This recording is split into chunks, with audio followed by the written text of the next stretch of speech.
काही जण आयुष्यात प्रेम मिळवतात, काही जण प्रेम गमावतात, तर काही जण संपूर्ण आयुष्य एकाच व्यक्तीची वाट पाहण्यात घालवतात. 1975चा गुलजार डिरेक्टेड खुशबू ही अशाच एका प्रतीक्षेची गोष्ट आहे. गावात राहणाऱ्या कुसुम आणि वृंदावन यांचं लहानपणीच लग्न ठरतं, पण काही कौटुंबिक वाद होतात आणि त्यांचं हे नातं अर्धवट राहतं. वृंदावन गावातून शहरात जातो, शिकतो, डॉक्टर बनतो. कुसुमचं आयुष्य मात्र एकाच जागी थांबतं. तिचं वृंदावनवर खूप प्रेम असतं. ती त्याची वाट पाहत असते. ती फक्त त्याची वाट पाहत नाही, तर त्याची पत्नी म्हणून जगत असते. तिला विश्वास असतो की वृंदावन येईल, आणि म्हणूनच ती कितीही स्थळं आली तरी कोणाचंच ऐकत नाही. काळ पुढे सरकतो आणि नियती एके दिवशी पुन्हा या दोघांना समोरासमोर आणते.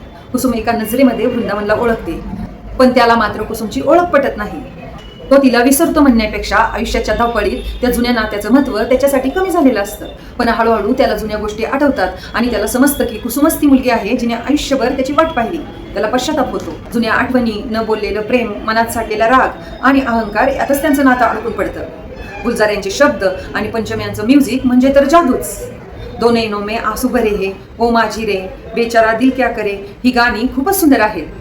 प्रेम, विश्वास, प्रतीक्षा आणि स्वाभिमान यांचा संगम असलेला खुशबू आजही यूट्यूबवरती पाहण्यासाठी अवेलेबल आहे. अशा सुंदर चित्रपटांच्या प्रमोशनसाठी माझ्या चॅनलला लाईक आणि सबस्क्राईब करा.